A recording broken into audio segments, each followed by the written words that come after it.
Hello everyone, and welcome again to A Shortstop with a Shortstop. Today we're going to talk a little bit about prayer. And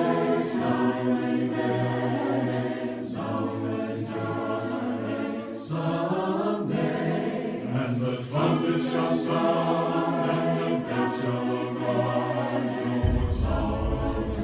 You ever watch any Major League Baseball players when they hit a home run? Sometimes either right before they touch home plate or maybe a step or two after they touch home plate, they will look up to in the heavens and point to God and say a real quick prayer and basically saying thank you. And it's a good thing to always talk to God at any given time that we want to, because 1 Thessalonians 5:17 says, pray without ceasing. And a couple of Sundays ago, in the Buffalo Bills football game against the Cincinnati Bengals, there was a young man by the name of Damar Hamlin. He was a defensive back. He was making a play. He was making a tackle. And he made the tackle, and then he stood up. And he stood up for a couple of seconds, and then all of a sudden he just collapsed. But fortunately, the medical team and the trainers, they were all trained to do what they needed to do, and they went out there and did the job. They gave him all the medical needs that he needed and got him into the ambulance, got him to the hospital, and they ended up putting him on a trach, a vent to help him breathe. And he was like that for a few days, and eventually he's now back in Buffalo and doing well. But in the meantime, when all this was going on the field, both teams, and it wasn't anybody that sat out, but both teams, the Buffalo Bills and the Cincinnati Bengals, got in the middle of the field on the 50-yard line, and they were all saying prayers. And in the NFL, they had made a rule, the National Football League, that they couldn't do that. But yet, lo and behold, these football players did it anyway. And personally, I believe in prayer. I believe that God answers prayers. And this young man, right now, he's doing real well. But also what it did is set a signal around our nation. There was prayers on Facebook, Instagram, every social media place that you could possibly go. And all around our country, people were saying prayers for this young man. There was a man by the name of Joseph Kennedy. He was fired. He was a high school football coach in the state of Washington.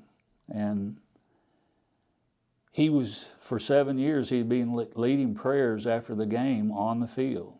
But somebody had brought it to the attention of some lawyers, and they took it to court. Said it was wrong, and they ended up firing him. But the Supreme Court finally got a hold of it, and they ruled 6-3 in Mr. Kennedy's favor. And they have said by March of 2023 that he's to be reinstated for his job. And he's living in Florida right now, but he says he's going to move back to Washington, and he's going to resume being a coach for that team, an assistant coach, but he's going to go back. But he stood his ground. He made something good come out of something bad. And if we look in Daniel chapter 6, we have a young man by the name of Daniel. And he'd become really good friends with King Darius. He'd interpreted some dreams for him, and the interpretation was always right on, spot on. What Daniel said it was supposed to be, that's what it was. But there were some men that were very jealous of Daniel because he had become such good friends with the king. And they were selfish. So they knew that Daniel prayed every day. But they went to King Darius and talked to him and said, King, let's make a law that if anybody prays to any other god or any other man besides you, that they will be put to death for 30 days. And King Darius's ego, he kind of liked that. He said, okay, let's do it. So he made a law. But these 120 men, they called them satraps. they knew that Daniel was going to pray eventually. So Daniel always had his window. He looked out the window, looked towards Jerusalem, and he prayed 3 times a day. And these men eventually caught him doing that, and they went and told the king. And it hurt the king. He didn't want to kill Daniel. The king himself said, your God will save you. So he had some trust in God also already, because he knew what Daniel could do. But yet he threw Daniel in the lion's den. And the king all night long tossed and turned, and he didn't even get any sleep. But at daylight, the king got up and walked down there to where that den was at. And he said, Daniel, did your God save you? And Daniel talked back to the king from the lion's den and said, I'm safe. He said, I've been found innocent by my God, and I'm innocent by you.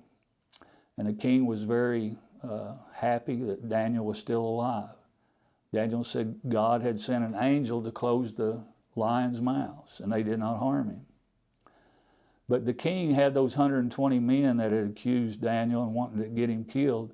He put them in the lion's den with their families and their children, and they were all killed.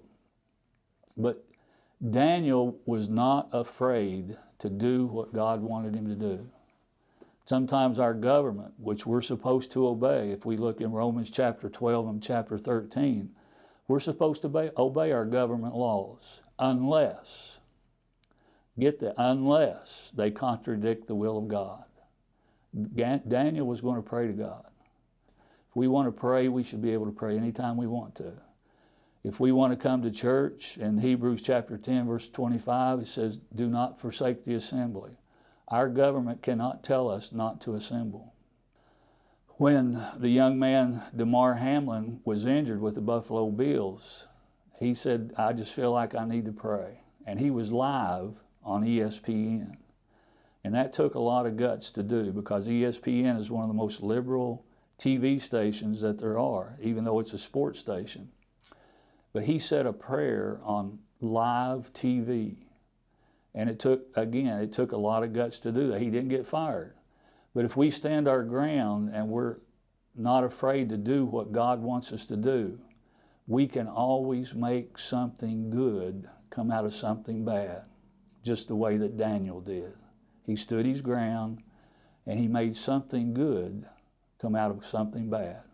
And one verse that I want to read to you is in Daniel chapter 6 and verse 26. And this was after Daniel had come out of the lion's den. This is King Darius talking. He says, I make a decree that in all the dominion of my kingdom, men are to fear and tremble before the God of Daniel. For he is the living God and enduring forever, and his kingdom is one which will not be destroyed, and his dominion will be forever. Let's always make something good come out of something bad. Don't be afraid to pray. Thank you again for being with a Shortstop with a Shortstop.